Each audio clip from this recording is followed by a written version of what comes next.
Hola, muy buenas noches, ¿cómo están? Bienvenidas, bienvenidos a CNN Prime. Vamos a tener una completa cobertura, por supuesto, a todas las filtraciones que se han conocido respecto del caso del exdirector de la Policía de Investigaciones y el abogado Luis Hermosilla. Vamos a tener las repercusiones, que son muchas, que siguió generando la entrevista del ministro de Justicia, Luis Cordero, aquí en Tolerancia Cero ayer en la noche. Tenemos noticias de la economía, entrevista exclusiva que tuvo Nicolás Paut con el ministro de Hacienda, ni más ni menos, una agenda económica y mucho que contarles también del mundo. Y estos son nuestros titulares. Muchísimas y diversas reacciones generaron las palabras del ministro de Justicia emitidas anoche en Tolerancia Cero, invitando al general director de Carabineros a evaluar su renuncia antes de su formalización. Cordero matizó sus frases y explicó que una eventual renuncia es decisión directa del general Yáñez y que a él, como secretario de Estado, le corresponde resguardar la continuidad de las instituciones. Desde la oposición calificaron como irresponsables los dichos de Cordero en medio de la crisis de seguridad. En la jornada previa a su formalización por eventual violación de secreto, el exdirector de la PDI, Sergio Muñoz, llegó a la Fiscalía Oriente para prestar declaración. Su abogado, que va a estar aquí en CNN Prime, informó que la exautoridad renunció a su derecho a guardar silencio. Sobre las filtraciones, al abogado Luis Hermosilla, la defensa indicó que buscará darles un contexto y no negarlas. El gobierno decidió respaldar la sugerencia del CERVEL para que las elecciones de octubre se realicen en 2 días, algo que adelantamos aquí en CNN Prime. El Ejecutivo indicó que la proyección del número de votantes da cuenta de que ese proceso va a necesitar más tiempo del habitual. Ahora la moneda va a enviar una reforma al Congreso para ratificar esta propuesta. Y en temas internacionales, crece la expectación ante un eventual anuncio de la Casa Real Británica. Hoy se conoció un video presuntamente grabado el fin de semana en el que aparecería la princesa de Gales en un mercado. Medios ingleses y estadounidenses confirmaron la veracidad de las imágenes, sin embargo, persisten las dudas sobre el estado de Kate Middleton. Esto y mucho más, porque aquí comienza CNN Prime.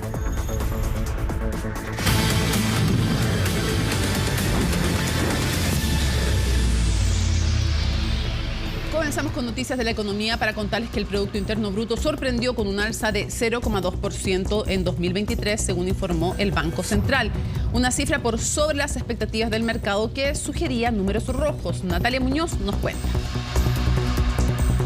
Chile va a recuperar su senda de crecimiento este año. Este es el año del despegue y por eso tenemos buenas noticias en esa materia. Buenas noticias que llegaron con las cuentas nacionales del Banco Central. Si hace un par de meses se informó que el PIB de Chile cayó 0,2% en 2023, ahora se rectificó. Seguimos con la misma cifra, pero ahora en un crecimiento de 2 décimas para el año pasado. Algunos incluso auguraban que Chile iba a decrecer en un 1,5%, o sea, contraer su economía en un 1,5%. Y este año tengo la convicción profunda, lo conversábamos con el ministro Marcelo hoy día en la mañana, que Chile va a recuperar de manera ya sostenida una senda de crecimiento que no son solamente los grandes promedios, sino que se va a notar en el bolsillo de las familias. Los hechos están desmintiendo las proyecciones catastrofistas sobre nuestra economía. Y no solamente sobre las proyecciones de este 2024, sino que cómo cerró la economía el 2023. Y aunque algunos dijeron que íbamos a tener una recesión económica, eso no pasó. Técnicamente, la recesión ocurre cuando hay 2 trimestres seguidos cayendo. Si nos vamos a revisar en detalle, durante 2023, solo el segundo trimestre hubo contracción de 0,4%. El resto de los periodos hubo avances en torno a medio punto porcentual. Los últimos 2 trimestres fueron de crecimiento positivo, trimestre con trimestre, y todo indica que con las cifras que ya tenemos de enero del 2024 vamos a tener un tercer trimestre continuado de crecimiento para la economía. Hay un economista de apellido compuesto que solo la semana pasada dijo que esto iba a ocurrir en el año 2026 y resulta que en realidad ocurrió en enero de este año. El titular de Hacienda arremetió contra las visiones más pesimistas sobre el estado actual de la economía por parte de Klaus Schmidt-Hebel, quien la semana pasada en un seminario realizó una comparación de los resultados económicos entre el gobierno actual y con el periodo de Salvador Allende. Está profundamente equivocado respecto a lo que yo dije la semana pasada. Y lo que yo dije fue refrendado, corregida muy poquitín, y esa corrección no invalida lo que yo dije en el seminario. Y esto refleja, por supuesto, el estancamiento, en este caso la disminución de la capacidad o el ingreso efectivo y luego la capacidad de compra que tenemos los chilenos en promedio. Para este año, tanto el Banco Central como el mercado estiman un crecimiento en torno a 1,8%. En Hacienda siguen pensando en 2,5%. Revisar muchas de las proyecciones que se han hecho, que daban cifras de crecimiento para este año de 1,7%, 1,8%. Claramente, ¿cierto? Si uno espera que la economía crezca mes a mes en alguna magnitud durante el resto del año, ya tiene que pasarse a cifras superiores al 2%. Sin embargo, la inversión retrocedió 1,1% como resultado de una desacumulación de existencias en bienes industriales. Además, las importaciones y exportaciones mostraron números negativos. Lo que estamos viendo que puede ser más negativo es que la demanda interna, ¿cierto?, cayó harto, porque cayó el consumo, principalmente el consumo de las personas, y la inversión también cayeron. Pero de todas formas, como las exportaciones netas crecieron, tuvimos un efecto al final de crecimiento positivo. El país, a pesar de haber crecido 0,2%, sigue en una senda de estancamiento. La inversión, por lo menos, fue de más a menos durante el año. Pero no hay que perder de vista que al mismo tiempo revisó las cifras de 2021, 2022 hacia la baja, digamos. Por lo tanto, en términos de nivel, la actividad está mostrándose hoy día, ¿no es cierto?, a partir de esta cifra, ligeramente por debajo de lo que era más bien, ¿no es cierto?, la proyección. Pero la dinámica es más favorable, porque efectivamente hacia el último trimestre del año, afortunadamente, ¿no es cierto?, hay alguna recuperación. La primera semana de abril, el Banco Central presentará un nuevo informe de política monetaria. Ahí veremos si sigue en línea con el mercado o más cerca del optimismo del gobierno, cuyo presidente ya prometió que este será el año del despegue. Continúa la incertidumbre en el Senado respecto a quién va a suceder a Juan Antonio Coloma en la presidencia de la Cámara Alta. Vamos a tomar contacto con Francisca Cárdenas, quien tiene todos los detalles. ¿Se puso de acuerdo el PPD o no? Es un tema. Y el otro, ¿qué pasa con las comisiones? Porque si no hay acuerdo con las comisiones, no están los votos, claro. ¿No? ¿En qué va eso? ¿Qué tal? ¿Cómo estás, Mónica? Muy buenas noches. Y como tú lo decías, por un lado, la disputa en el PPD, que todavía hasta esta hora no definen si van a apoyar al menos el presidente del PPD, el senador Jaime Quintana, al senador Pedro Araya o a la senadora Jimena Órdenes. Los votos se dividen 3-3. Estuvieron justos en la votación pasada que hizo la semana pasada la interna, los miembros y la militancia también del PPD, donde surgieron estos dos nombres, dejando atrás al senador Lagos Weber, que ya ha sido parte de la presidencia y liderazgo de la mesa, y también a la senadora Loreto Carvajal. Eso por un lado, esas negociaciones, y por otro lado, las negociaciones de las comisiones, que son muy relevantes, sobre todo en la Comisión de Hacienda para el Gobierno, por todas las negociaciones que van a haber, las discusiones de proyectos en materia de pacto fiscal, de tributario también, que van a haber en las próximas semanas. Por lo tanto, no da lo mismo, dicen algunos senadores, quienes integren finalmente esta comisión, que si finalmente se respeta el acuerdo administrativo de marzo de 2022 que indica que la senadora Jimena Rincón debiese ser una de las integrantes de la Comisión de Hacienda. Quedarían 4 de la oposición en esta comisión y un senador solamente del oficialismo. Ahora, dicen que en ese momento era cuando la senadora era de la ADC, sin embargo ahora es de Demócrata junto al senador Matías Walker. Por lo tanto, hay quienes en la ADC, como el senador Wenchumilla, han dicho que se debe respetar que la bancada finalmente de la ADC sea quien tenga ese cupo de la Comisión de Hacienda.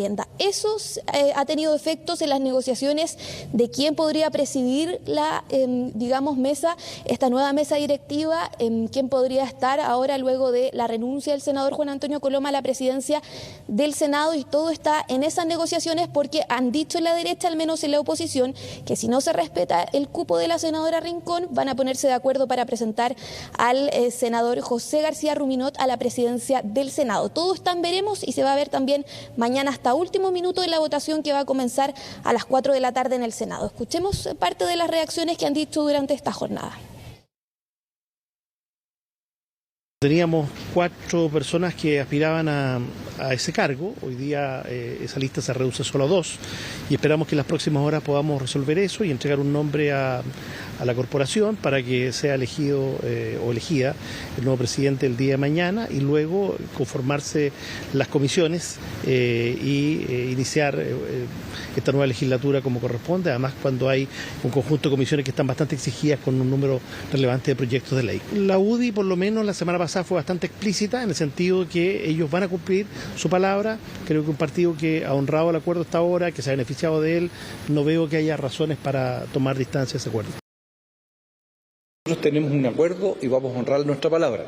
Y yo espero que todos hagan lo mismo, más allá de las diferentes vicisitudes que han vivido algunos partidos.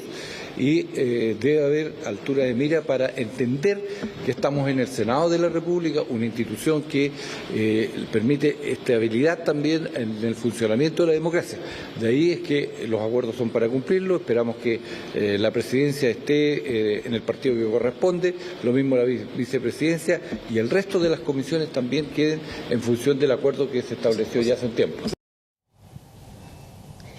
Claro, y la situación, la disputa interna en el PPD es bastante difícil porque ya el senador Quintana apoyó en primera instancia a la senadora Jimena Órdenes. Ahora tiene que ver por quién va a votar finalmente, además porque tiene doble responsabilidad política, es presidente, senador del partido y además jefe de bancada, y porque se le exigió, al menos se le solicitó al senador Pedro Araya que dejara su independencia y que fuera militante desde enero de este año del PPD, cosa que no se le ha exigido al menos a la senadora Jimena Órdenes. Ahí está la disputa al menos de lo que va a ocurrir mañana, al menos en el PPD, que por acuerdo le tocaría presidir el Senado, pero también está esta posibilidad de que la derecha, la oposición, si se une con demócratas, puedan obtener los votos para presentar y tener libertad de acción y presentar a otro candidato al Senado, al menos de Renovación Nacional, que no firmó el acuerdo, no así la UDI y Evópoli, que sí fueron parte de este acuerdo administrativo. Escuchemos parte entonces de lo que han dicho en otros sectores políticos con respecto a estas negociaciones.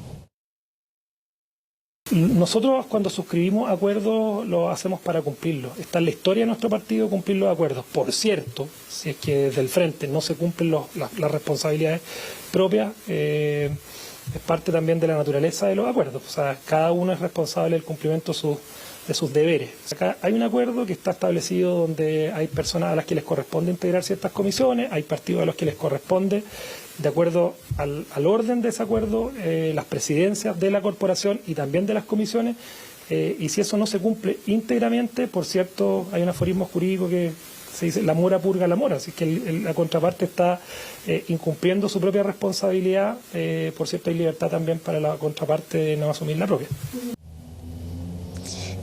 Claro, el senador Macaya dice eso, pero no es lo que piensan todos, al menos en la interna de Chile Vamos, de la UDI, porque todo esto tiene que ver también, y muchos lo han dicho así, al menos algunos diputados en algunas reuniones privadas, de que todo esto se relaciona también con las elecciones alcaldes y gobernadores, los pactos electorales que podrían haber entre el Chile Vamos, entre la oposición y también demócratas, por lo que eso también se podría reflejar en estas negociaciones, al menos de lo que va a ser la presidencia, la nueva mesa directiva de la corporación de la Cámara Alta. Escuchemos parte también que han dicho justamente en Demócratas, una vez que ya se les informó por parte de la ADC que se debe respetar al menos este cupo de la ADC, de la bancada, y más allá de que exista el nombre de una senadora en el acuerdo administrativo. Escuchemos lo que ha dicho el senador Matías Walker. Bueno, nosotros esperamos que se cumplan todos los acuerdos. Uno de esos acuerdos es que Jimena Rincón asuma un lugar en la Comisión de Hacienda, comisión que es muy importante, de un interés ciudadano. Ahí se va a discutir el pacto fiscal, el pacto pro crecimiento, la reforma de pensiones. Y obviamente que si no se cumple ese acuerdo, nosotros no estamos obligados a cumplir otros acuerdos.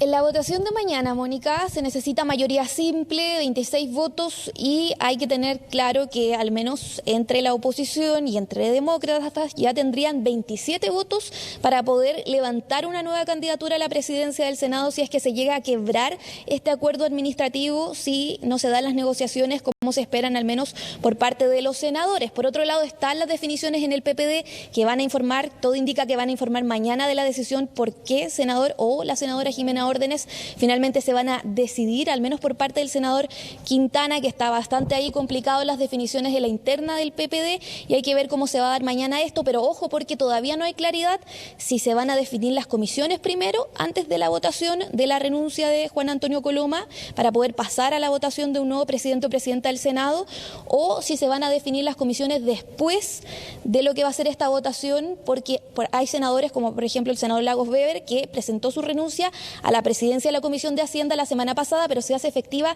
recién este miércoles. Por lo tanto, ahí también hay un punto a resolver por parte de los senadores, que va a estar mañana en las distintas negociaciones, y obviamente que también se va a complicar al menos el camino para algunas bancadas, al igual que en la Cámara de Diputados. Muchísimas gracias por toda la información. Seguimos atentamente entonces este acuerdo, más que todo lo de las comisiones lo tiene en su celular ahí. Francisca tiene todo lo que está negociando, me lo mandó de hecho, así que lo tengo aquí, lo estoy mirando. Vamos a ver entonces si se concreta. ¿Ah? Está todo anotado, te digo, Mónica. Todo, aquí lo tenemos, así es que vamos a ver si se cumple o no, si hay alguna negociación de último minuto. Muchísimas gracias, Francisca. Tú nos avisas si sale humo blanco en el PPD al menos, a ver si es que se deciden al candidato o candidata. Muchas gracias. Buenas noches. Bueno, sin resultado quedó la votación del Comité de Ministros sobre el proyecto de gestión de residuos que la empresa Ciclo busca instalar en la comuna de Tiltil. ¿Por qué no se votó? Los detalles en el informe de Cristian Soto.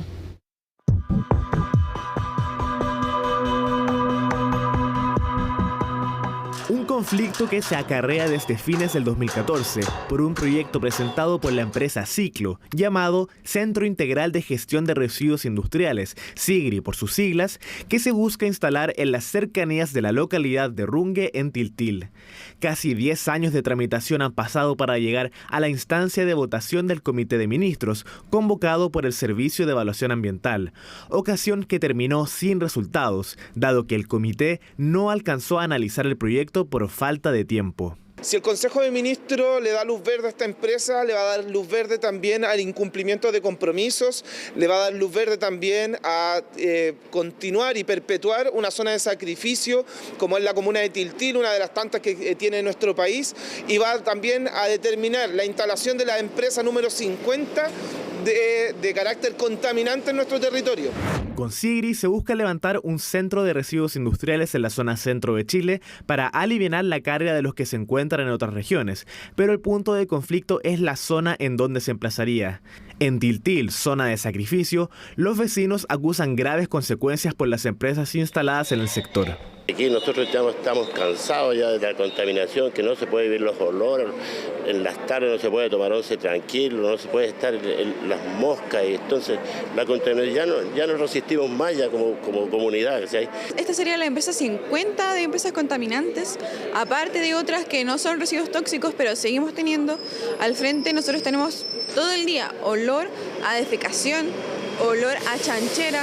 Nosotros ya no aguantamos más y es terrible que tengamos que llegar a esta instancia. Vamos a seguir lo que corresponde en temas legales, porque no, si tenemos que demandar al Estado lo haremos, si tenemos que luchar por la vulneración de derechos humanos también lo vamos a hacer, porque no nos vamos a rendir.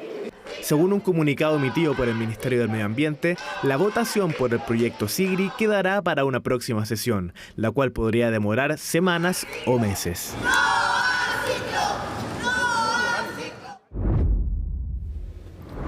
Intenso sistema frontal desde Ñuble al sur, de hecho hasta la Patagonia. Nos comentaba Daniela González que está afectando a nuestro país. Vamos a tomar contactos de CNN Tiempo con Daniela González para que nos haga un completo reporte. Daniela. Hola, ¿cómo están? Buenas noches. Bien. Los saludamos desde el estudio de CNN Tiempo para contarles detalles del pronóstico meteorológico para la jornada de este día martes. Pero también vamos a estar hablando de información interesante para la Patagonia de nuestro país.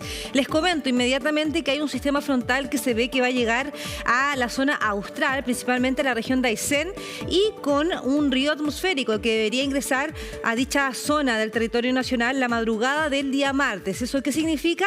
Que van a tener gran cantidad de precipitaciones precipitaciones. Lluvias intensas en el norte de la región de Aysén y también en Chiloé y el tramo cordillerano de la región de los lagos. Van a tener lluvia intensa y además fuertes ráfagas de viento que podrían llegar incluso superar los 90 kilómetros por hora. A medida que vayan avanzando las horas, este sistema frontal va a ir bajando precisamente por nuestro país y afectando a otras regiones, por ejemplo los ríos y la Araucanía recibirían importantes precipitaciones también, lluvia intensa para la jornada de este martes. Y el miércoles ese sistema frontal se va a extender hacia las regiones del Biobío, el Ñuble y el Maule, donde deberían caer precipitaciones mucho menos intensas que en Aysén, pero también podríamos tener algo de chubascos en esa zona de nuestro país. Se preguntarán ustedes por Santiago, se los vamos a contar en unos minutos más cuando precisamente revisemos esa zona de nuestro país. Pero vamos a partir viendo el detalle para el sur de Chile, estas regiones que se espera estén afectadas por este río atmosférico en categoría 3. Significa que es una categoría de río atmosférico moderada, pero que va a traer mucha humedad. Y eso hace que las precipitaciones sean tan intensas. Va a llover en Temuco, en la zona lacustre de la región de la Araucanía también. Estas precipitaciones se esperan más a la tarde del día martes. Después del mediodía deberían tener precipitaciones también en la ciudad de Valdivia, por ejemplo, con 17 grados como temperatura máxima. Otra de las características es que van disminuyendo las temperaturas y se nota porque en Osorno no se ven precipitaciones fuertes, pero sí va a haber una lluvia poco intensa con 16 grados de máxima y 9 de mínima. Donde sí va a precipitar con harta intensidad va a ser en Puerto Montt y en Castro, sobre todo en la isla grande de Chiloé y en el tramo cordillerano de la región de los lagos van a tener precipitaciones importantes para la jornada de este día martes.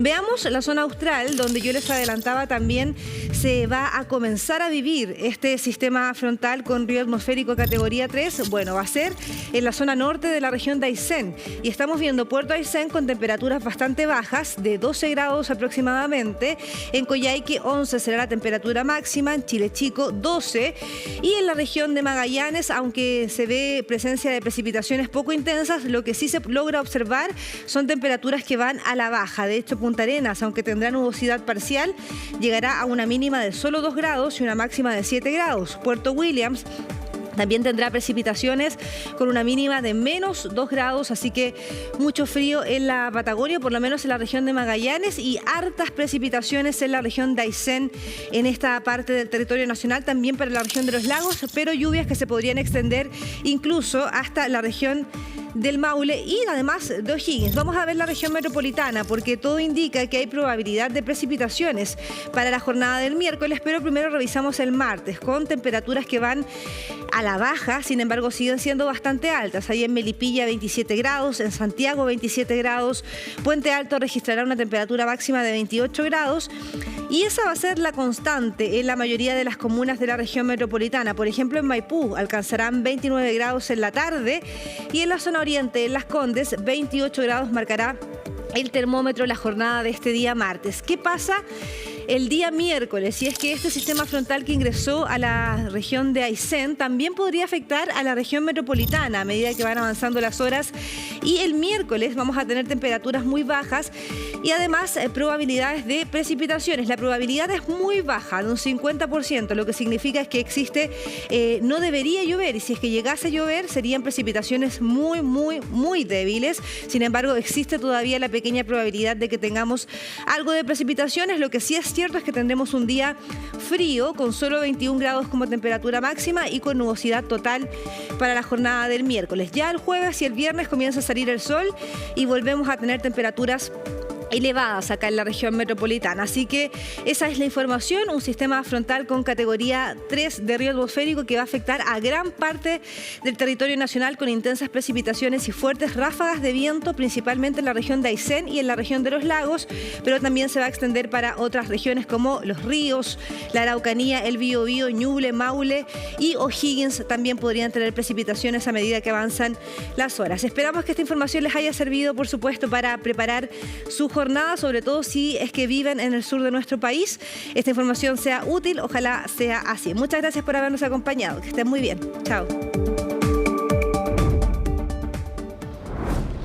El gobierno no le cierra la puerta a establecer por decreto el despliegue militar para resguardar infraestructura crítica. Eso ante la seguidilla de peticiones que han hecho alcaldes de diferentes partidos políticos para que se aplique esta medida considerada dentro de un proyecto de ley que todavía continúa paralizado vía decreto, es decir, vía delegación legislativa, es como se hizo en el norte, por ejemplo, para resguardar junto a militares infraestructura crítica. Los detalles los tiene Macarena Román. Es el reinicio de la construcción de la comisaría de La Farfana en Maipú, recinto que podrá albergar 220 carabineros en una comuna que se ha visto golpeada por graves hechos delictuales de tal magnitud que el alcalde RD Tomás Bodanovich pidió apoyo militar. Creemos que la crisis de seguridad es tan profunda y son tan escasos los recursos y herramientas que tiene el Estado a veces para combatirla, que entendemos que la presencia militar en el resguardo de infraestructura crítica puede ser una medida más que venga a contribuir en la dirección adecuada. Una idea que partió en la oposición, pero cuyo debate se abrió en otras fuerzas políticas que no ven con malos ojos que las fuerzas militares puedan colaborar, por ejemplo, con el resguardo de la infraestructura crítica. Por lo tanto, yo creo que es perfectamente posible y creo que hay que explorarlo como una necesidad, entendiendo hoy día que las policías requieren también de fortalecer su trabajo, y mientras eso ocurre, mientras hay una transición, por supuesto que la colaboración entre instituciones. Colaboración que la ciudadanía también ve positivamente. Según CADEM, el 89% de los encuestados está de acuerdo con que los militares ayuden a combatir el narcotráfico y el 83% a proteger la infraestructura crítica. Está muy bueno que saquen a los militares, porque aquí como está en sí el país, está muy peligroso. Sí, es buena idea. Yo creo que haciendo un plan eficiente con las leyes y lo que quieren los vecinos, se podría ejecutar súper bien. Yo creo que los militares tienen otra función. Yo creo que es de carabinero y de investigaciones, más que nada. Labor que desde la UDI, por ejemplo, están dispuestos a apoyar, pero dicen con un mínimo de garantía y respaldo para las actuaciones de las fuerzas militares. Empatizamos con ese 80% de los chilenos que esperan también ver un refuerzo militar, y creemos que sería importante, pero nosotros no queremos ver a nuestras Fuerzas Armadas perseguidas judicialmente por haber hecho esa labor patriótica muchas veces. El proyecto de infraestructura crítica fue ingresado por el Ejecutivo en agosto del año pasado, luego de una reforma constitucional. Sin embargo, aún se espera el avance de la discusión que establece los límites y funciones que tendrían los uniformados. Este proyecto de ley, que tiene 8 urgencias que no han sido respetadas, ni siquiera se comienza su discusión en general. Uno entendería, oye, que es un proyecto complejo que va a generar mucho debate, pero inicia la discusión, ni siquiera eso se ha hecho. A ver, podrían actuar perfectamente por decreto, si falta decisión nomás del presidente de la República mientras el proyecto se empieza a discutir o sigue la discusión en la Comisión de Defensa del Senado. Recordemos que ya hay una habilitación constitucional para aquello. Decreto supremo que ya fue utilizado para desplegar militares en parte de la frontera norte de nuestro país por ingresos irregulares. Eso como medida paralela mientras se legisla en torno a ese problema. Esa facultad se le dio al presidente y nosotros obviamente no descartamos aquello si es que se complica mucho el debate en el Congreso Nacional. Pero nuestro objetivo central es que esto, tanto la regla de uso de la fuerza como la definición en concreto de lo que es el proyecto de infraestructura crítica, sea mediante ley acordada en el Congreso Nacional. Iniciativa que no convence a todos. Expertos en seguridad han advertido que el despliegue de militares debe ser con criterios rigurosos y como medida excepcional. Hasta insisten en la idea que se haga como un piloto en un lugar particular para primero analizar eventuales resultados. El gobierno entregó su respaldo a la propuesta del servicio electoral con respecto a que las elecciones de octubre se realicen en 2 días. Ivo Goich tiene todos los detalles de este tema que adelantamos en CNN Prime hace un par de jornadas. Ivo.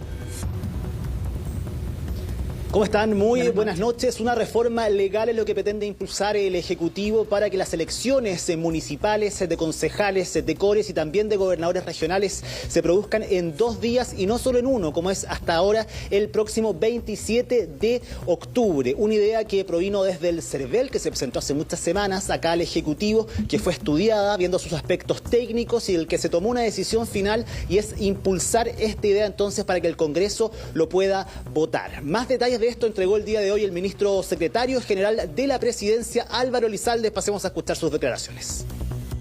Y la proyección que hay respecto del número de electores por mesa y de los locales de votación dan cuenta que se requiere mayor tiempo para efectos de que esta elección se realice de manera adecuada. Y en ese contexto el gobierno ha resuelto acoger la petición del servicio electoral y por tanto presentar una reforma legal que permita que la elección de este año se realice en 2 días consecutivos. Sobre este punto se han tenido a la vista informes técnicos que dan cuenta de la necesidad de esta reforma, así como la experiencia previa que se aplicó en tiempo de pandemia.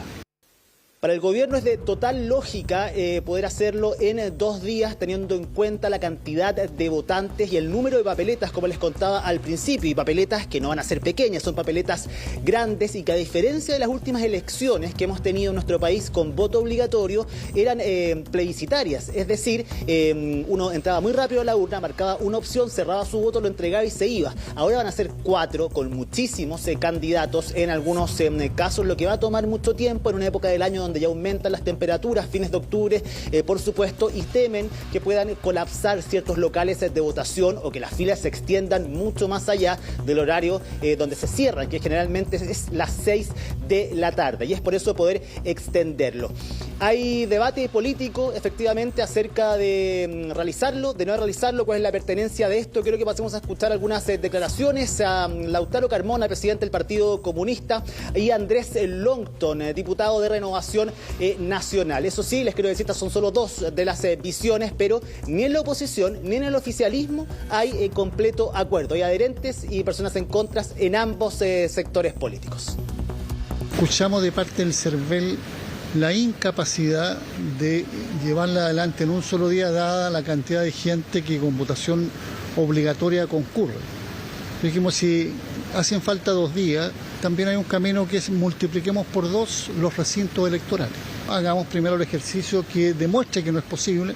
Algunos tenemos la mirada que es posible y así mantenemos una adquisición democrática, cívica, histórica de este país, que es que las elecciones son un solo acto continuo que comienza en la mañana y termina por la tarde, que le dan garantía a todos la misma cantidad de horas para votar.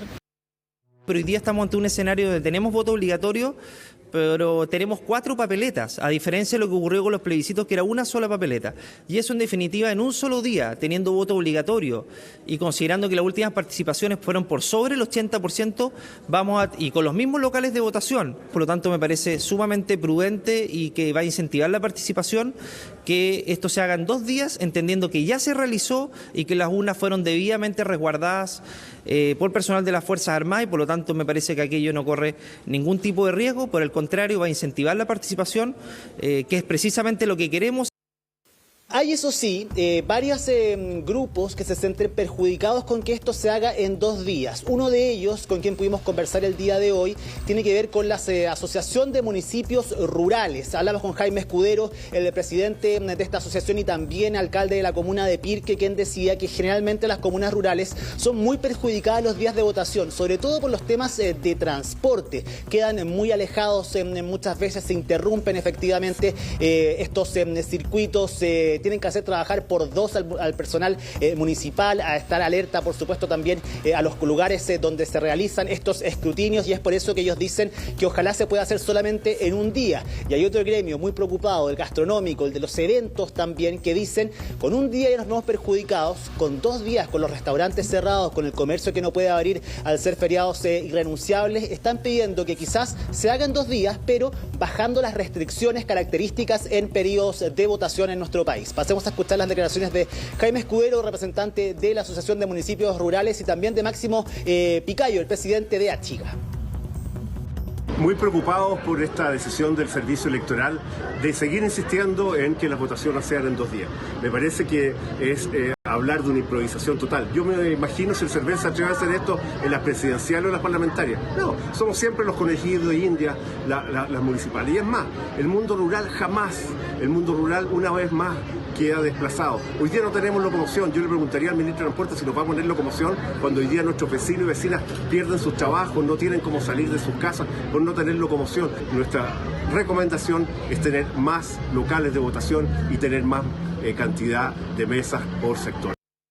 Creemos que las elecciones se pueden hacer en 2 días, pero esto tiene que ser sin afectar la actividad económica. En ese sentido creemos que ya es tiempo de que se elimine la ley seca en las elecciones, que los restaurantes puedan funcionar, que todos los comercios puedan funcionar. Queremos hacer ver a las autoridades también que modificar el calendario electoral tiene graves efectos en el sector de los eventos.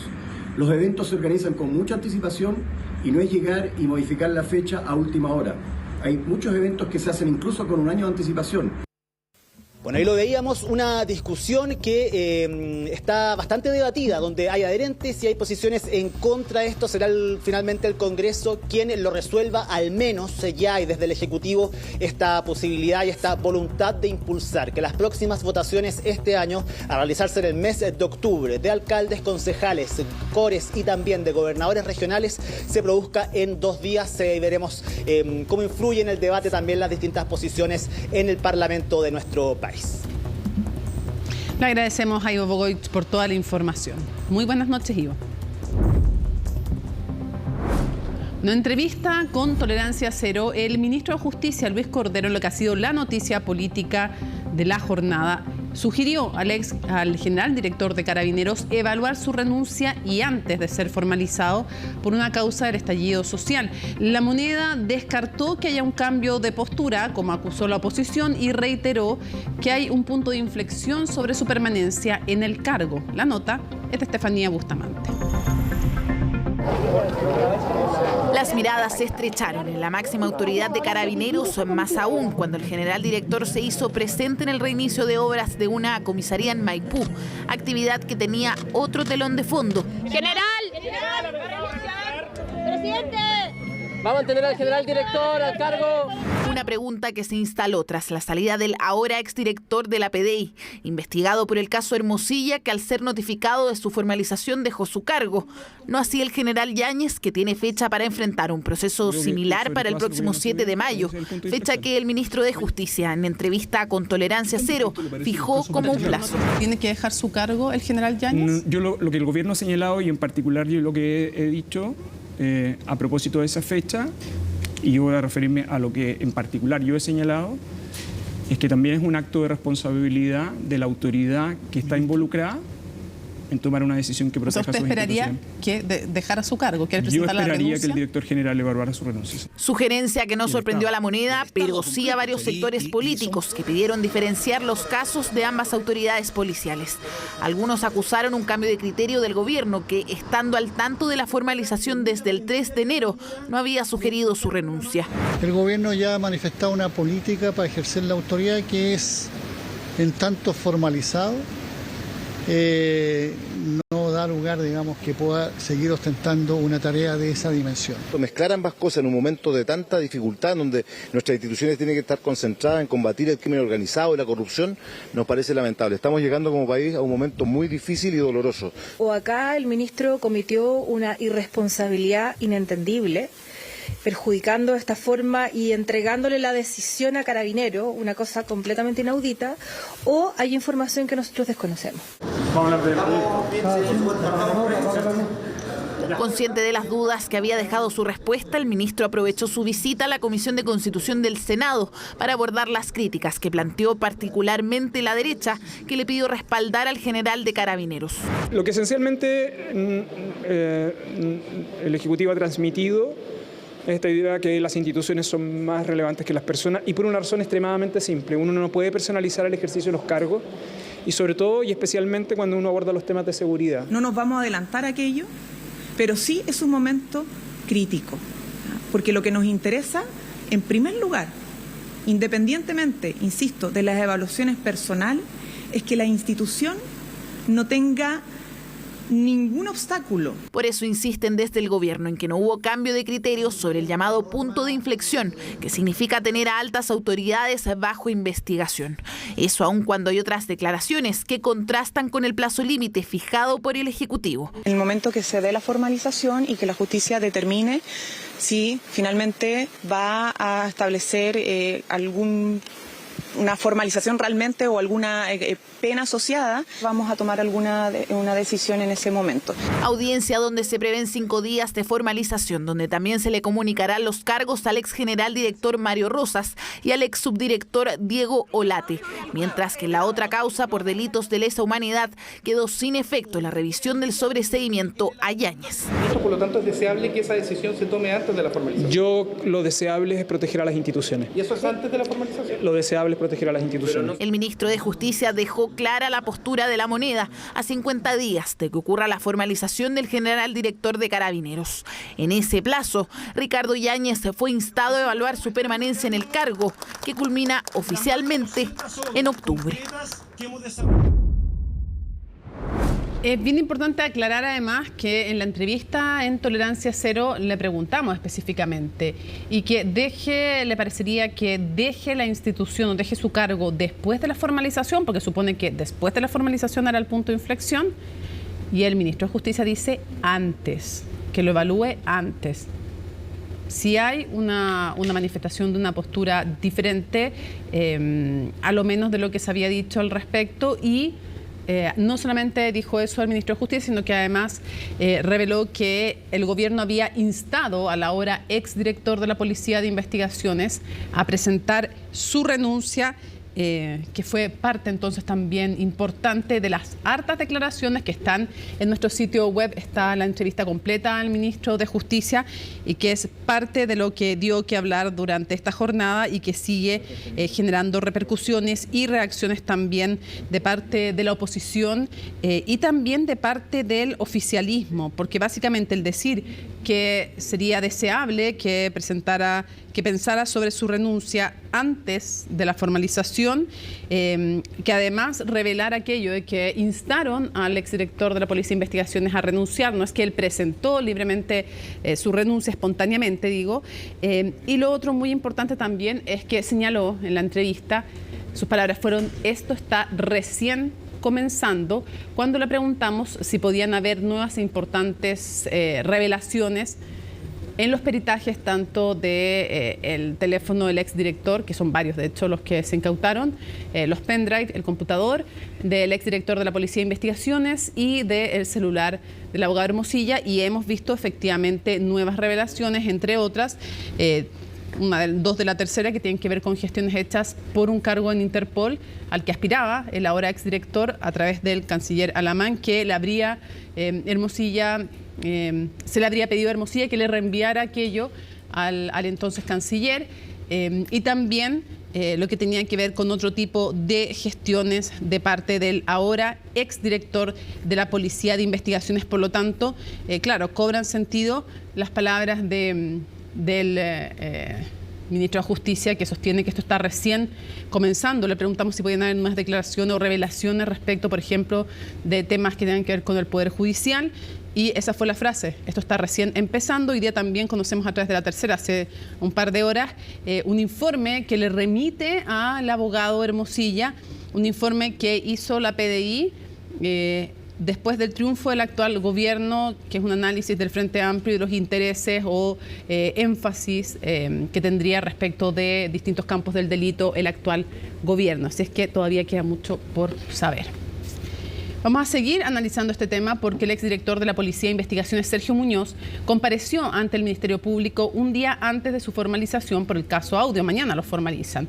La diligencia fue solicitada por la defensa del ex jefe de la PDI y dijeron que buscaba entregar antecedentes sobre las conversaciones con el abogado Luis Hermosilla. ¿Qué otras indagatorias están cruzadas en esta causa? Lo revisamos con Colomba Eijols.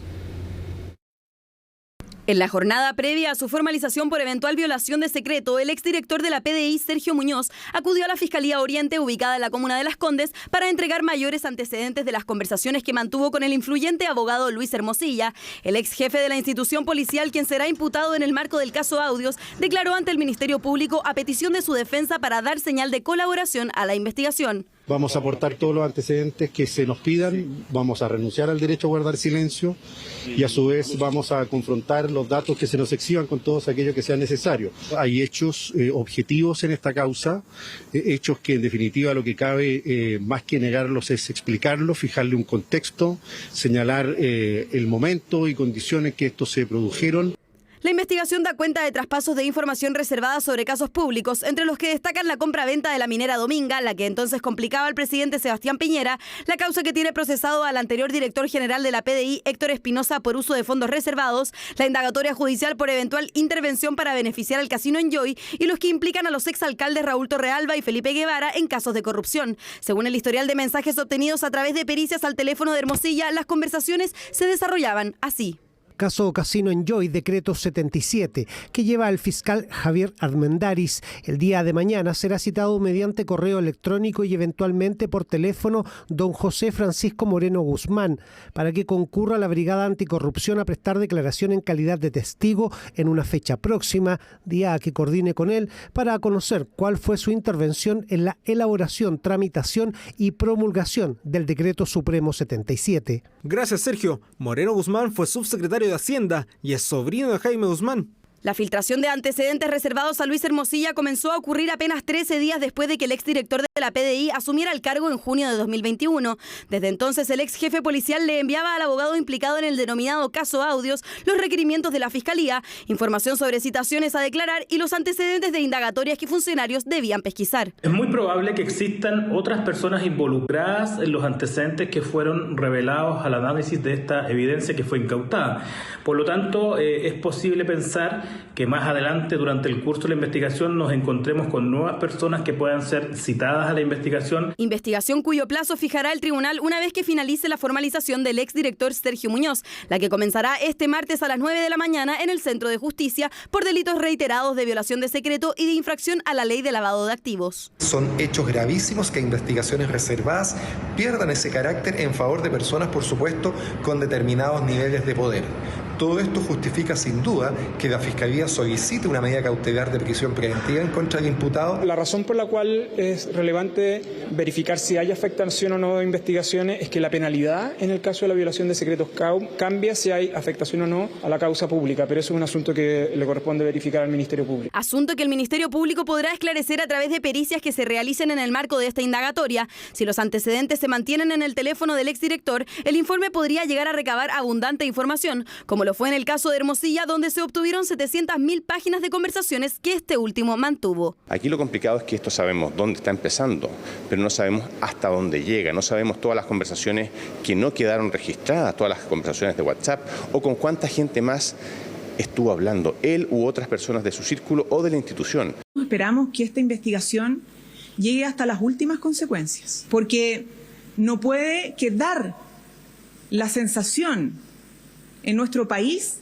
de que las instituciones que son tan importantes en la persecución de los delitos están corrompidas por aquellos que están siendo investigados por distintos tipos de crímenes. El alcance del traspaso de información confidencial será la interrogante que el Ministerio Público indagará. En tanto, las diligencias se mantienen en curso en el caso Audios, el que ya cobró el puesto de la máxima autoridad de la Policía de Investigaciones. En entrevista exclusiva con Agenda Económica, el ministro de Hacienda coincidió con el presidente Boric en que 2024 será de despegue en la actividad, que podría crecer hasta 3,7% este año si sigue su mismo ritmo actual. Mario Marcel, además, también apoyó la idea de que ahora Chile está mejor, según él, que hace 2 años. Nuestra estimación sigue siendo de 2,5%. Pero, por ejemplo, es simplemente como un ejercicio aritmético.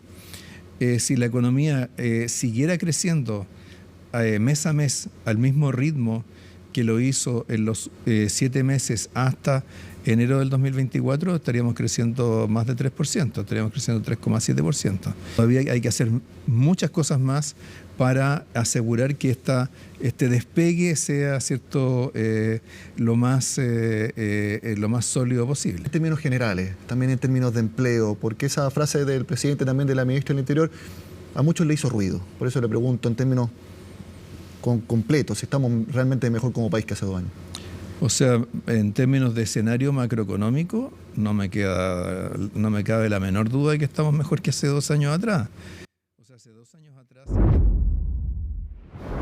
Vamos a nuestro sitio web, cnnchile.com. Esto también es súper noticia. Matilde Burgos, en Hoy es Noticia, estuvo con el exdirector de Senapred, quien hizo fuertes declaraciones en contra, porque recordemos que le pidieron la renuncia, lo sacaron de su cargo, y él criticó a las alcaldesas Ripamonti y Melipillán, me refiero a la alcaldesa de Viña del Mar y Quilpué respectivamente, y dijo que las dos personas, por el nivel del trabajo que habían hecho, no merecían ser reelectas, que no estaban capacitadas desde su perspectiva. Él insiste en que hay una decisión desde su perspectiva política y no técnica, que él no fue el responsable del mal funcionamiento, por ejemplo, de las alarmas, entre otras de las cosas que dijo en esta entrevista, que está en nuestro sitio web y que ustedes pueden revisar, por supuesto, accediendo. Escuchemos parte de lo que dijo y después ustedes pueden ver además en el sitio toda la entrevista. Me he preocupado de hacer presente el mal trabajo que han hecho las dos alcaldesas. Creo que es importante que gente que trabaja en esas condiciones no puede ser reelecta. Ellos son parte de la solución, son responsables de tener sus planes listos, son responsables de tener albergues, son responsables de llegar con la ayuda que nosotros como servicio les entregamos. Ellos son responsables, no son víctimas aquí de la emergencia. Y eso es muy importante. Ellos han tomado una postura que se han desligado totalmente de sus responsabilidades, endosándole toda la responsabilidad al gobierno. Nosotros tuvimos que ir con gente en mis servicios, 40 funcionarios, con lo poco que somos, no los 2.000 que tiene el municipio de Viña. Tuvimos que ir a hacer nosotros levantamiento y con otros servicios públicos hacer levantamiento de los lugares donde instalar la vivienda de emergencia. Y eso tiene que hacerlo el municipio. El municipio tiene que priorizar, el municipio conoce a su gente, el municipio es el que tiene contacto con la dirigente. Vamos a seguir esta vez hablando de Rusia. Vladimir Putin, que conseguía el día de ayer, según los resultados siempre que entrega el Kremlin, en este caso, su quinto mandato. Hay quienes ya lo han bautizado el Putin 5.0, de lo que vamos a ver en los próximos 6 años. Varias reacciones, cuestionamientos que han surgido, no solo en los últimos días a raíz de estas elecciones fuertemente cuestionadas, sobre todo por Occidente, sino que también durante esta jornada. Sin ir más lejos, Vladimir Putin durante esta jornada, por un lado, se interpretaba una celebración, lo que se veía durante esta tarde-noche en la Plaza Roja de Moscú por los resultados del día de ayer, pero también porque se cumplen 10 años de la anexión ilegal de Crimea. De hecho, durante esta jornada, Vladimir Putin hablaba de la nueva Rusia en estas declaraciones. Mónica, todos los detalles los vamos a revisar en el informe que preparó Cristina Viles. Да здравствует Россия! Coincidiendo con el 10º aniversario de la anexión ilegal de Crimea, este lunes y frente a la Plaza Roja de Moscú, Vladimir Putin celebraba a lo grande haber conseguido reclamar una victoria aplastante en las cuestionadas elecciones presidenciales del fin de semana. Serán 6 años más de Putin al poder, tras supuestamente haber obtenido el 87% de los votos en unos comicios donde el Kremlin dice que hubo una participación inédita del 77%. Quiero dar las gracias a los ciudadanos rusos. Todos somos un equipo. Todos los ciudadanos rusos que acudieron a los colegios electorales y votaron. Fueron 3 días de votaciones, donde en las papeletas se podía leer 4 nombres, solo uno con opciones reales. Por eso los resultados de la Comisión Electoral Central no fueron una sorpresa. La oposición está erradicada del espacio público. Hace un mes, la principal figura, Alexei Navalny, apareció muerta cuando cumplía una condena. En su discurso de victoria, Putin aseguró que el opositor iba a ser intercambiado. Me dijeron que había una idea de intercambiar al señor Navalny por algunas personas que están encarceladas en países occidentales. Puede que me crean, puede que no. La persona que habló conmigo aún no había terminado su frase y le dije, estoy de acuerdo, pero desafortunadamente pasó lo que pasó. Occidente ha sido bastante crítico con el desarrollo de los comicios y los resultados anunciados, sin observadores internacionales y con votaciones en las regiones ocupadas ilegalmente por Rusia en Ucrania. Estas elecciones se han basado en la represión y la intimidación y se han celebrado en el territorio ocupado por Ucrania, violando la soberanía ucraniana. En Ucrania miraban muy de cerca los resultados de los comicios y analizaban cada palabra de Vladimir Putin. El conflicto entre ambas naciones cumplió 2 años y sin ninguna muestra de que pueda terminar en el corto plazo. ¿Deberíamos prepararnos para que las cosas se empeoren mucho más? Sí. Su última declaración sobre Ucrania y la zona sanitaria no es nada nuevo, pero quizás habría que tratarla con más seriedad porque la dijo después de asegurarse todo este apoyo en las falsas elecciones. Los aliados de la nación euroasiática, por el contrario, no tardaron en celebrar el supuesto triunfo electoral. Desde Corea del Norte y China en Asia hasta Venezuela y Bolivia en nuestra región. Creemos firmemente que bajo la dirección estratégica del presidente Xi Jinping y del presidente Putin, las relaciones entre China y Rusia seguirán avanzando. Envío mis felicitaciones al hermano pueblo de Rusia y al presidente Vladimir Putin.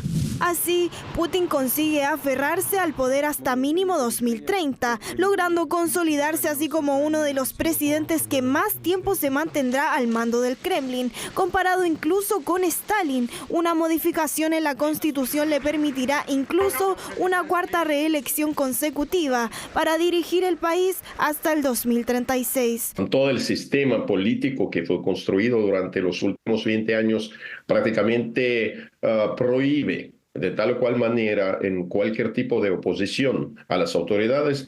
3 candidatos que prácticamente imitaban la lucha no representan a nadie y a nada. En medio de cuestionamientos y un resultado electoral que muchos esperaban, Putin se aferra al poder permaneciendo una vez más sentado en el sillón del Kremlin.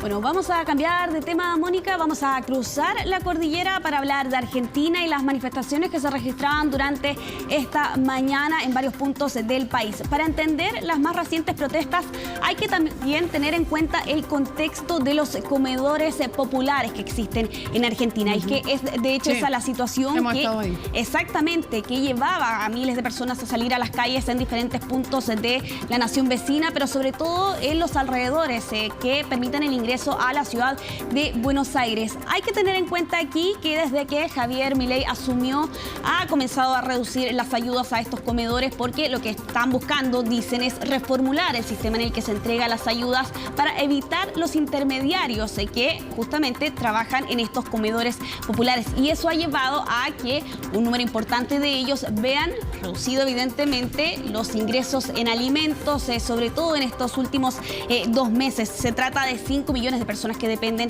de estas ayudas, de estos comedores comunitarios o populares, y justamente a raíz de esa situación es que para esta jornada estaban convocadas estas movilizaciones donde era posible ver enfrentamientos también con la policía, el uso de gases lacrimógenos. De hecho, estas manifestaciones comenzaron de forma bastante pacífica, eso de las 10 de la mañana, pero ojo aquí también, porque hay que tener en cuenta que Patricia Bullrich, la ministra de Seguridad, ha aplicado este protocolo antipiquetes que básicamente prohíbe que las manifestaciones se puedan trasladar a las vías, y justamente es el caso de lo que ocurría durante esta jornada, así que ahí también se veía un desafío directo, como lo ha sido también en otras oportunidades en estas manifestaciones.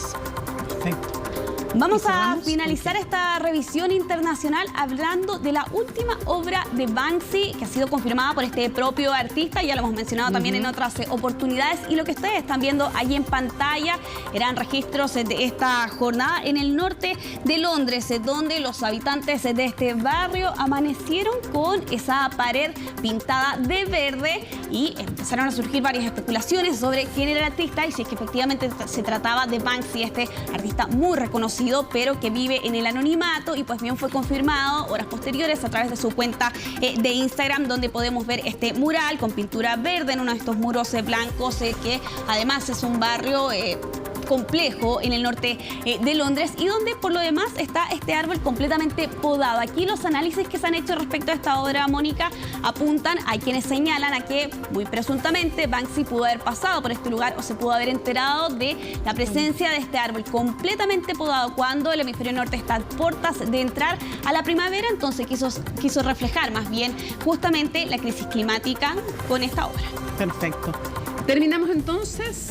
Vamos a la pausa, ¿no? Vamos a la pausa, pero al regreso vamos a estar aquí en CNN Prime con el abogado del exdirector de la Policía de Investigaciones. Mañana va a ser formalizado y tenemos entonces una importante entrevista. Pausa, no se separen de nuestra compañía, volvemos con aquello.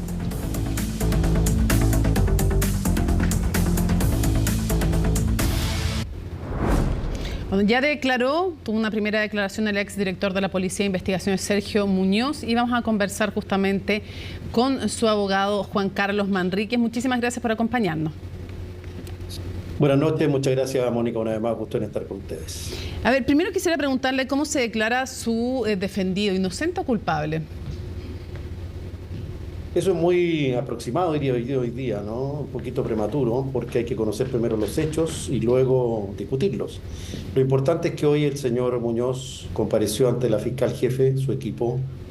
Revisamos todos los antecedentes, una por una de las conversaciones que incluso se han hecho públicas, y él de manera muy viril las asumió todas, una por una, sin ocultar nada, asumiendo toda su responsabilidad. Abogado, es bien importante lo que usted me dice. O sea, él reconoce que le entregó información al abogado Hermosilla. Efectivamente, él reconoce que tuvo una cantidad, digamos, extendida de comunicaciones con él, una a una, se explicaron, se dieron contexto, se dieron a conocer las condiciones que ellas se produjeron, los posibles efectos o no que tuvieron, se agruparon en dos materias que es bien importante esto, aquellas que pudieran haber estado cubiertas por la ley de lavado de activos y aquellas que no, aquellas que eran simples cuestiones de trámite y otras, explicándolas unas a una, sin ocultar nada, reitero, y con completa transparencia. Bueno, o sea, digamos que no queda mucho más que ser transparente ahora porque ya lo reveló todo la investigación. No es que él fue y contó de mutuo propio, digo, esta situación. Ahora, quisiera preguntarle... No es tan así, siempre hay sorpresa, Mónica. Bueno, sí, siempre no, ocultar cosas.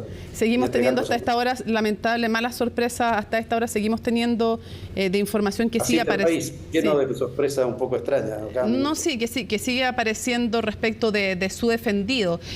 Ahora él reconoce todas estas comunicaciones, ¿cómo podría entonces ser inocente?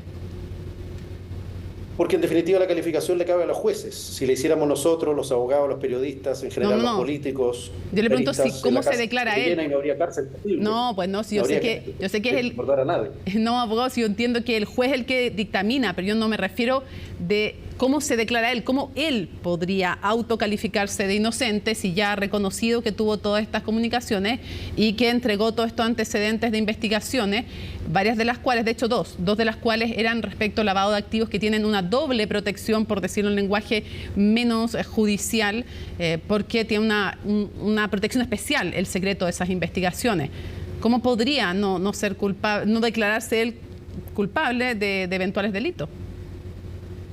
Lo interesante es que él asumió los hechos, reitero, esa calificación le va a responder a los jueces, no escatimó, y como usted dice, efectivamente reconoció la autoría de todos esos mensajes de manera muy viril e hidalga, diciendo esto es responsabilidad mía, yo asumí esta decisión, dio las razones de por qué y la entregó y no va a evadirla. ¿Y cuál es la razón qué razón puede haber para entregarle a un abogado información y alertarlo de pesquisas e entregarle información de investigaciones, incluso algunas de las cuales no era ni siquiera abogado, casos de los cuales no era abogado? Bueno, todas esas explicaciones se dieron en la causa, Mónica. Nosotros tenemos un deber de mantener, aunque sea paradójico en esto, una reserva y no quiero vulnerarla, pero todas y cada una de las razones por las cuales se entregaron esos mensajes fueron dadas a la señora Lorena Parra, a los fiscales asistentes y al equipo completo, y también van a poder ser percibidas por el tribunal en su minuto mañana en la audiencia. Pero, y sin querer involucrar a otras personas tampoco, ni respetando sus garantías procesales en esta causa, él reconoció, reitero, cada una de esas comunicaciones y dijo por qué, para qué y cómo y en qué minuto las entregó. Ahora, sin, reitero, evadir la responsabilidad. ¿A él le entregaban voluntariamente sus subalternos esta información o él se la pedía o tenía todos avisados de que le entregaran la información que hubiera respecto a estas causas? Mire, hay unas prácticas habituales, Mónica, por años en todos los gobiernos, en todas las instituciones y en todos los niveles, de compartir información de materias sensibles, tanto con el Ministerio del Interior como con Seguridad Pública, en las mesas de seguridad. Eso ha ocurrido siempre y va a seguir ocurriendo, de tal manera que no va a terminar con él. Y se lo digo así que ponga la cara, que a todos nos parezca de extraño en este país, así es, y va a seguir siendo. O sea, ¿se va a seguir cometiendo eventuales delitos todo el tiempo? ¿Se van a violar? ¿Es habitual? Usted me está diciendo que es normal que se violen secretos de investigaciones, incluso lavados de activos, y que se van a seguir violando. ¿Eso me está diciendo? Lo que le estoy diciendo es que es normal la práctica al interior de las instituciones, que se dé cuenta general del avance de todas y cada una de ellas, que esas informaciones incluso se compartan con las autoridades de turno en cada minuto, no para alertar, para que se tomen medidas, se eviten diligencias o éstas se frustren. En este caso concreto, Mónica, usted tiene que saber que ninguna de las cuestiones que aquí se comunicaron frustró ninguna diligencia. Y es más, los fiscales que declararon en la causa, todos y cada uno, dijeron que no tuvieron daño alguno en ninguna de sus investigaciones. No, eso no es efectivo, abogado. Perdón que lo interrumpa en ese punto. Hay varios fiscales que dicen que no saben si hubo daño o no, y como usted dice, así como que hay que... es que... Usted sabe más que yo de cuáles son los antecedentes de la causa. Y yo que la leo completa, le puedo decir que los 5 fiscales dijeron algo contrario a lo que usted me dice. Pero además usted mismo que menciona que hay que esperar que se dé la investigación, ¿no será mejor esperar la investigación para saber si se produjo o no un daño en las causas? Esperemos lo que se va a decir mañana en la audiencia cuando se lean declaraciones de los 5 fiscales. Ninguno dijo hubo daño en la investigación. Dijeron que no sabían. Hay declaraciones en que dicen que no saben. Bueno, vamos a esperar lo que se dice mañana, pero aún así habrá que esperar porque a lo mejor nos enteramos en el futuro de que sí hubo daño. Yo quisiera preguntarle si esto no fue, o cómo se puede explicar que cuando lo nombran director de la PDI, el abogado Hermosilla le dice: te felicito, misión cumplida. ¿Qué misión cumplió el abogado Hermosilla? ¿Ante quién intercedió para que fuera nombrado el señor Muñoz en su cargo? ¿Fue así? Mire, por lo que yo sé, Mónica, ninguna de estos efectos que haya sido real o haya producido efecto. Esa pregunta hoy día nosotros la recibimos de los señores fiscales y se contestó. Y creo que también usted tiene razón, ¿eh? La indagación va a tener que profundizar muchas otras cosas para poder esclarecer este punto y llegar a una conclusión. Pero como ha ocurrido en otras, quizá de parte de mi cliente en este caso, hubo una conducta errónea, completamente indebida, y se lo digo así, en algunos casos inexplicable, pero en otras también como consecuencia del contexto de las cosas que se le dijeron y quizá creyó más de la cuenta en ellas. Y eso, ¿cómo así? Sí, porque yo creo que él también recibió mucha información que con el tiempo parece no ser efectiva, ¿no es cierto? Le aseveraron cuestiones que no resultaron ciertas. Él, en definitiva, creyó en ellas, en razón de esa convicción y otras, como por ejemplo, evitarle un daño a la PDI como institución, a la institución del director general, incluso a la institución del presidente de la República. Tomó decisiones completamente desafortunadas. Para no malentender, para que hablemos francamente, abogado, usted me está diciendo que la versión que tiene de su defendido es que autoridades del gobierno pasado le dijeron que era necesario que entregara información para cuidar las instituciones de la República. No, te estoy diciendo que él tomó una decisión personal basada en esa convicción y así actuó erróneamente. Él actuó por la patria. Bueno, como muchas personas dicen actuar por la patria, pero en este caso más que nada, pura y simplemente, en el interés de la mejor posición y de la defensa de los valores o el prestigio de una institución como la que él llegó a dirigir después de 39 años de ejercicio en la calle. ¿Estamos de acuerdo en que se puede delinquir eventualmente, incluso pensando que se hace por la patria? Exactamente, y la doctrina lo denomina motivos nobles. Incluso existe delincuente por convicción. Incluso existe la categoría del infractor de ley por convicción. Se puede poner como excusa, también existe aquello, ¿no? Quisiera preguntarle, también hoy día me gustan los créditos que corresponde, el diario La Tercera, por ejemplo, así como Ciper Chile ayer con Nicolás Sepúlveda, hoy día el diario La Tercera, si me da un segundo, me gustaría además en cada uno de los casos nombrar al periodista porque ha sido un trabajo también importante, pero el diario La Tercera y en este caso es Víctor Rivera, crear el crédito, da cuenta de también una conversación que se da, le manda la petición su defendido al abogado Hermosilla pidiéndole que la reenvíe al canciller Alamán para que lo ayude en un puesto en la Interpol.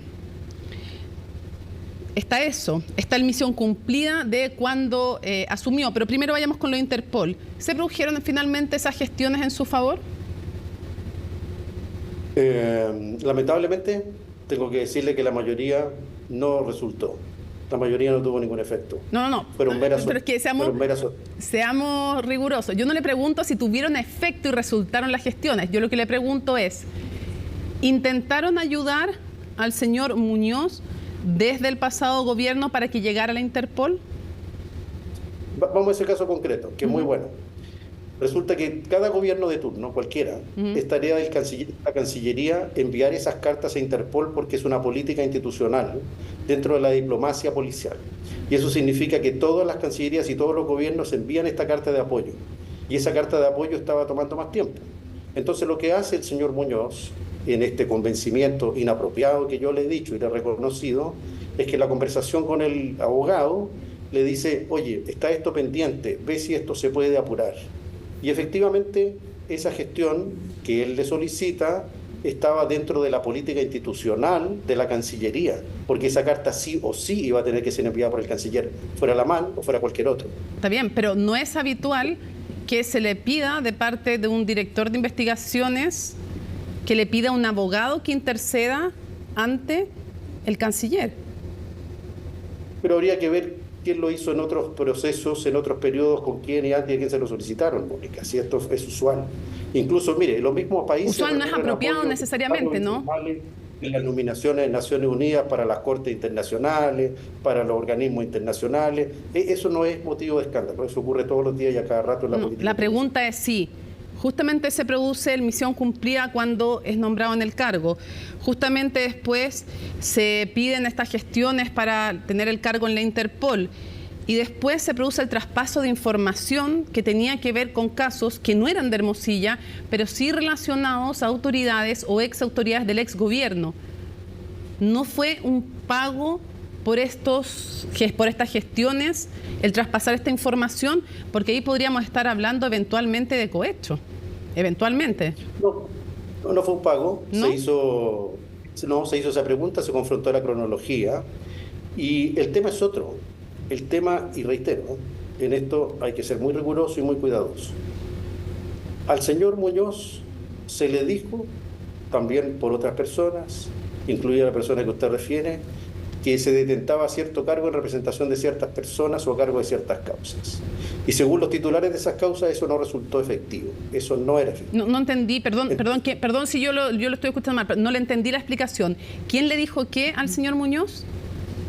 El señor Hermosilla le dice al señor Muñoz que él estaba a cargo de determinadas causas del Ministerio del Interior, del gobierno y del presidente. Y resulta que los abogados a cargo de esas causas dicen que eso no era así.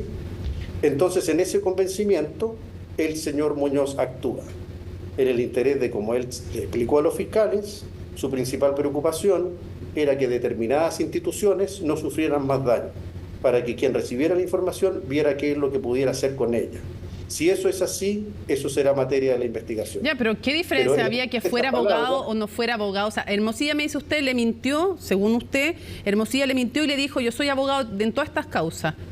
Ya, ¿y qué diferencia hace? ¿Por qué el director de la PDI tenía que entregar información de esas causas, información que es reservada, alguna de causas de lavado de activos, a justamente tenía que entregárselo a Hermosilla?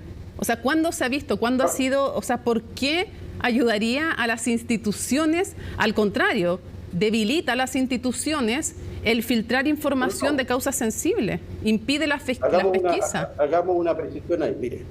No se entregó ninguna orden de investigar ni el resultado, ni estrategias, ni sugerencias, ni que se frustraran o no se hicieran diligencias. No lo sabemos. Eran oficios conductores. No hay... ¿Se avisaba de diligencia? No. Esas diligencias ya se habían hecho.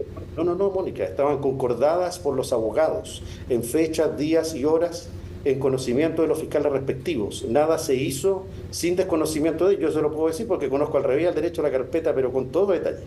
Entonces, bajo ese punto de vista, incluso los fiscales regionales a cargo ya habían concordado con los abogados de las empresas, en algunos casos, particularmente hablemos del caso Dominga, la recepción de esos documentos día y hora determinado, y eso ya se había producido, y ninguna de esas cuestiones se filtró. No era ni una incautación, ni una declaración, ni una formalización, ni una medida intrusiva, era una simple cuestión de un oficio conductor. Entonces, reconociendo que incluso eso es impropio, y se lo concedo, el asunto es otro. El asunto es la motivación por la cual actuó el señor Muñoz, que está explicada.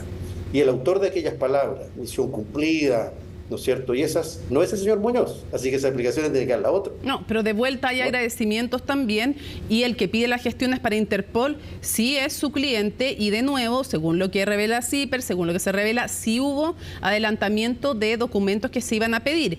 No vamos a llegar a acuerdo al respecto, pero de nuevo, el revelar información de causas secretas efectivamente está tipificado como un delito. Quisiera preguntarle para mañana, ¿su impresión es que le van a pedir prisión preventiva o no? Mire, yo creo que este hecho, Mónica, es innegable que ha tenido enormes efectos y consecuencias, de las cuales tenemos que hacernos cargo todos. Esto es una cuestión en la que la sociedad tiene el legítimo derecho a saber qué ha pasado y por qué, y quien haya cometido irregularidades o impropiedades tiene que asumir su responsabilidad, que es la posición nuestra. O delito. Reitero, mire, respecto al tema de los delitos, no leamos tan felizmente los códigos, mire. Yo siempre enseño en la universidad, y esta es la manera de poder entenderlo, los tipos penales describen hechos, cuestiones abstractas, y se leen según los títulos. A veces la gente se entusiasma leyendo los códigos penales, pero hay que ver la parte de arriba, el bien jurídico protegido. Y en ese bien jurídico protegido hay que ver los niveles de dañosidad, como lo ha resuelto la Corte en distintos casos. Este es un tema técnico que lo vamos a discutir mañana. Los hechos objetivos que han ocurrido son aquellos que hoy día se han asumido. Si eso es delito o no, lo tiene que decir un juez. Sí, le reitero, hay bastantes antecedentes que apuntan a que se va a pedir la prisión preventiva. Hay bastante impresión en hartos expertos que se va a pedir la prisión preventiva, por lo grave además de los hechos, y hay varias razones para pedir prisión preventiva: peligro a una víctima, riesgo para la investigación, peligro para la sociedad, basado también en lo que se proyecta como pena. Si alguien que filtra información no puede ser un riesgo para la investigación, yo no sé quién podría hacerlo. ¿Usted cree que se va a conceder? Primero, si usted cree que se va a pedir la prisión preventiva, y si cree que se le va a conceder. Si se pide la prisión preventiva, lo vamos a discutir. Yo creo que sería desproporcionado. ¿Por qué? Si las investigaciones están terminadas, no hay ningún peligro. Porque tiene una persona con reprochable conducta anterior, que ha abierto todas las instancias de investigación, que no se ha negado a nada, que ha reconocido los hechos, que tiene una contribución sustancial a esclarecerlos. Pero ¿por qué usted habla de que...? Porque yo no entiendo bien, abogado, por qué usted dice que él ha colaborado activamente. O sea, él, es cierto, hoy día va a declarar y no hace uso de su derecho a guardar silencio. Pero cuando usted antes de hoy día también ha dicho en otras instancias que él ha colaborado, uno se pregunta por qué usted está diciendo eso, si que haya entregado sus pendrive o sus celulares o el computador, no le quedaba de otra porque había una orden para aquello. O sea, ¿qué iba a hacer? ¿Resistirse por la fuerza? Se lo explico con detalle. A ver. La casa donde él vive es un cuartel. Requiere un conocimiento previo y una autorización previa que no se obtuvo. O sea, cuando él los deja entrar a la casa, lo hace porque era el titular del lugar cubierto. En consecuencia, podría haberse negado legítimamente y tendrían que haberlo obtenido. Segundo, llegan en 2 autos sin identificación con gente armada, inscritos a nombre de 2 traficantes. Si la Guardia Armada hubiera reaccionado, créame que ahí hubiera quedado una escoba peor que la que estamos hablando. ¿Sabe que hay algo que no es efectivo lo que usted está diciendo, abogado? Porque la orden con la que llegan los fiscales es una orden... Porque es cierto, usted dice, hay ciertas instalaciones que requieren, según el ordenamiento jurídico chileno, de 48 horas previas de aviso. Pero la orden que emanó del tribunal, la Fiscalía efectivamente la pide expresamente por el riesgo, porque hay una excepción, hay riesgo efectivamente para la investigación, y cuando hay riesgo para la investigación se puede pedir al tribunal, y se le pidió que se omitiera el aviso previo. La orden estaba en regla, por lo tanto, no había otra que dejar entrar a las personas. Tienen que advertir que es un cuartel. Tiene una resolución que lo declara un cuartel y eso no se lo dijeron al juez. Pero da lo mismo. Si eso no lo vamos a discutir. Ni tampoco vamos a discutir, por ejemplo, el tema del hallazgo casual del teléfono. Esos son temas que no vamos a discutir. Vamos a ir derechamente al fondo y de frente, como lo estamos haciendo ahora. Entonces, hay que poner cada cosa en su lugar. Aquí hay que ordenar los hechos. Los hechos son 2 más 3. Ahí veremos, no son 510, ni 12, ni 15. Mañana veremos y sobre esos antecedentes resolveremos. Lo importante es que hoy día hay una persona que ha asumido su responsabilidad, francamente, hecho por hecho, sin escatimar nada. Muchos dirían que no le quedaba de otra, digamos. Ahora quiero preguntarle para ir cerrando, cuando usted... El pasto es más verde al día siguiente, ¿no? Y en la casa del vecino, y después de que uno ha ido a la fiesta, siempre son mejores. O sea, después de que llegan las policías a la casa de uno, no queda otra. Hablar es muy fácil, pero hacerse cargo de estos problemas, créame que es complejo. O de estos delitos también podría, de estos eventuales delitos. Eventuales, siempre hay que decir eventuales. Sí, pero no son solo problemas, es importante el lenguaje. No se están investigando eventuales problemas, sino eventuales delitos. Si lo son o no, digamos, se verá después. Abogado, quiero ir cerrando con un par de cosas. ¿Tuvo algo que ver con la pérdida de la hoja de vida? Él comentó que era mucho mejor que respecto a la investigación de su predecesor, Espinosa, que era mucho mejor que no estuviera y no se hubieran visto las anotaciones que tenía en su hoja de vida. ¿Tuvo algo que ver en la desaparición de la hoja de vida del exdirector de la PDI, Espinosa, su cliente? Categóricamente no, y hay una explicación para eso. Cada vez que se avanza en la carrera de prefectos generales en la PDI, desaparece la hoja de vida, no hay hoja de vida a los prefectos generales, y esa hoja de vida no existía antes de que mi cliente llegara a prefecto general y antes de que fuera a su vez designado.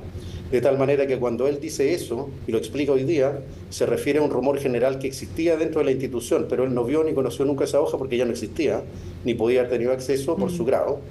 Reitero, de acuerdo a la orgánica de la PDI, cuando se llega al grado de prefecto inspector, no hay hoja de vida. Y para cerrar una sola cosa, cuando usted dice que nos vamos a encontrar con más sorpresas, ¿a qué se refiere? Hay que mantener la atención dramática. Veamos cómo avanza la investigación. Esto no es una... Pero ¿sabe lo que pasa, abogado? Que esto no es una obra de teatro ni una película. Esto es la vida real y es la confianza en las instituciones, en las policías y en la República, lo que hace que tengamos que, como periodistas, que hacer estas preguntas. Es por aquellos, porque es un tema muy serio. Entonces yo le pregunto, ¿nos vamos a enterar de que el exdirector de la Policía de Investigaciones le entregó más información a otros abogados o a algunos funcionarios públicos? Seriamente no, nunca, porque hoy día nos hicieron esa pregunta y se contestó con la misma tranquilidad y seriedad que yo le estoy diciendo. ¿Y entonces qué? Si es así, distinto, entonces el asunto será diferente. Siempre las investigaciones complejas otorgan sorpresas y a veces la gente se defrauda porque cree que las cosas son más graves de lo que realmente son. Y como en definitiva la experiencia enseña, o estas cuestiones se pierden porque en definitiva nunca fueron delitos, o porque hay contubernios detrás, o porque en definitiva nunca nadie quiso que se establecieran o se esclarecieran. A eso me refiero yo. No hay que adelantar los juicios, hay que tener paciencia y esperar a que estas cuestiones... ¿Le pidió alguien más del actual gobierno o del gobierno pasado información a Muñoz? No, nadie.